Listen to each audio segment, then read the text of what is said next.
આપણે સાહેબ માહિતી જોતવી હતી હા હા હા કે આપણે અત્યારે હાલ શાકભાજીનું કરવું હોય, હા જો કે અત્યારે હાલ સિઝનમાં આપણે ટમાટા વાવવું હોય તો ક્યારે વવરાય ટમાટા?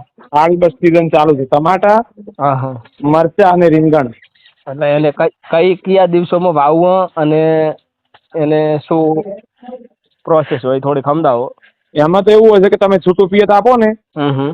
તો બી થઈ શકે, ટપકથી થઈ શકે. હમ. અને હાલ એના બસ વાવણીનો સમય ચાલુ જ છે હાલ. એટલે આપણે છૂટા પિયતમાં જ કરવાનું અને 4 ફૂટની એની પહોળાઈ હોય છે અને ફૂટ બાય ફૂટ સીધી લાઈનમાં હોય છે.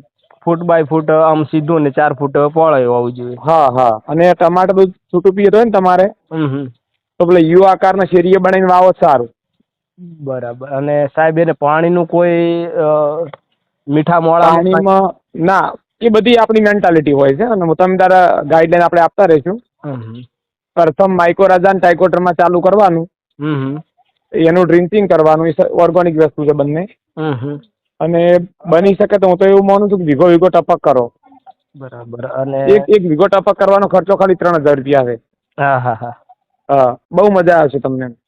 ના સાહેબ 100%. હું આ તમે અહીંયા આવ્યા પણ તમે કદાચ મને પાસે તો જાણ થઈ. ના ના, કશું હતો નહીં. તમે તાર વળી પાછા નેક્સ્ટ ટાઈમ 20-25 છોકરા ભેગા થઈને બોલાવો તો ફરી આવશું.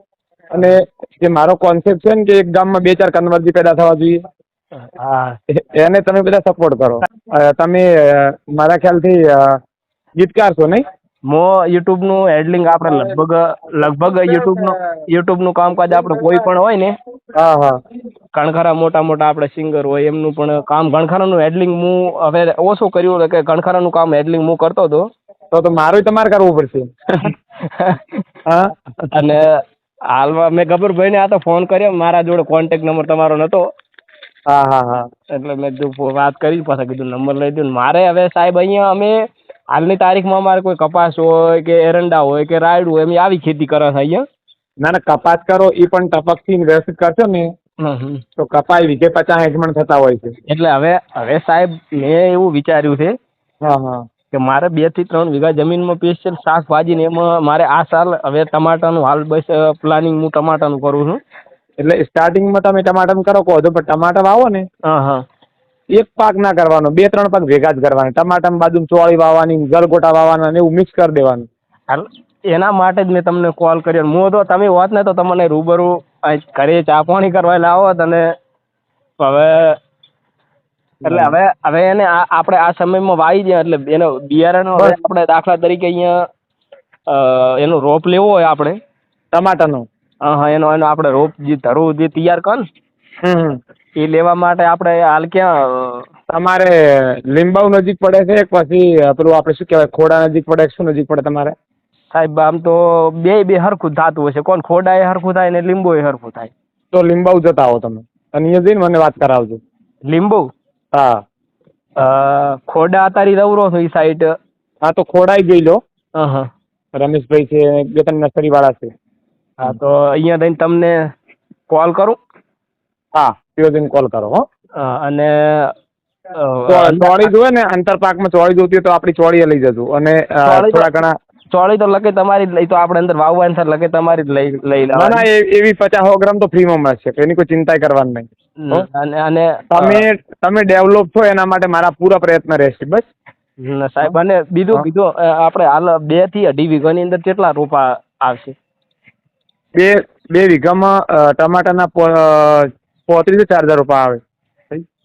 35,000-40,000? હા.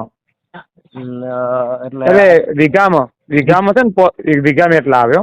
હા વીઘામાં 2 વીઘાનું પ્લાનિંગ કરો. થોડાક રીંગણ લગાવો, ટમાટર લગાવો અને મરચાં લગાવો. હા એટલે તો હું આજે જ હમણાં તમને કોલ કરું. અને આજ કદાચ મારા ફોન કદાચ નહીં ઉપડે, કદાચ હું અમદાવાદ સિટીમાં છું ને તો ડ્રાઇવરિંગ કરું છું. આ ડ્રાઈવર નથી મારા પાસે. ના તો વાંધો નહીં. એટલે મેં કદાચ થોડી તેમાં તમને પૂછ્યું મેં કીધું ફ્રી હોય તો લગે. હા, હોટલે ઊભો જ છું એટલે વાત થઈ ગઈ શાંતિથી. એટલે વાંધો નહીં. તો આપણે તો વાત ના થાય તો અને એક દિવસ મળો. મારે થોડી યુટ્યુબની માહિતી તમારી પાસે લેવાની છે. હા ના 100% સાહેબ. એટલે એ થોડો સપોર્ટ કરજો. હો. હા 100%. સારું, બીજું કોઈ શાંતિ છે કે? બસ બસ શાંતિ. હું અત્યારે આ રોપવા માટે વહી આવું. એક દિવસમાં રાતના 12 વાગ્યા સુધી તમારા વિસ્તારના ઘણા બધા ગામડાની સફર કરી મેં. હવે સાહેબ મારો બેટો તમે આયા પણ મને કઈ જાણ થઈ નહીં. આ તો મને અત્યારે સરપંચ વહેલા સરપંચ મને કહેતા હતા અહીં તમે સરપંચ ને દુકાને લાગે ઉભા રહેલા હતા ને. હા હા હા હા. ઠીક છે. મને કે સરપંચ કે કન્વર્ટજી ની આયા હતા. મેં કીધું યાર તાર મને ખબર જ નથી લાગતી સરપંચ નું. મેં કીધું હું તો અહીંયાનો મોટો ફેન તો કીધું. અને આપણા ગામમાં કીધું આ યાર અત્યારે બીજા થોડાક ઉભા હતા અહીંયા નોલેજ આલ્યો. મેં તો એ આપણા અત્યારે હાલની તારીખમાં સેલિબ્રિટી કહેવાય.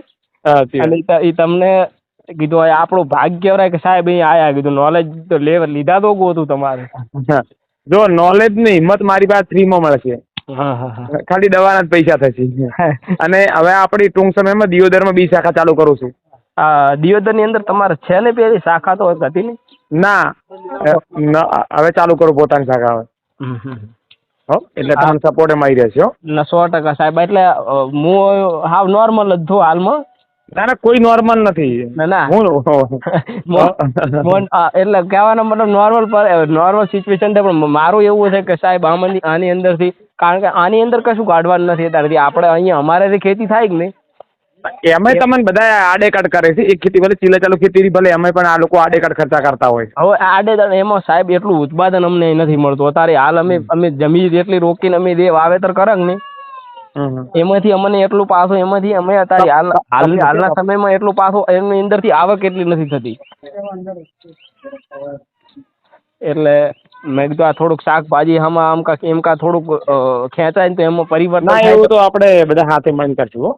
100% સાહેબ. હવે તમે હું ક્યારે ફોન કરું તમને? તો વાંધો નહીં, પછી ફ્રી જ છું. તમે તાર આજ ખાલી આ નર્સરી મળી લો બધાને, બધા ઘટાઈ નાખો. ખેતર તૈયાર કરીને લેવા આવો એટલે ફરી મને ફોન કરજો એટલે હું તમને કહી દઈશ ભાઈ આ રોપા લઈ જાઓ. હા વાંધો નહીં.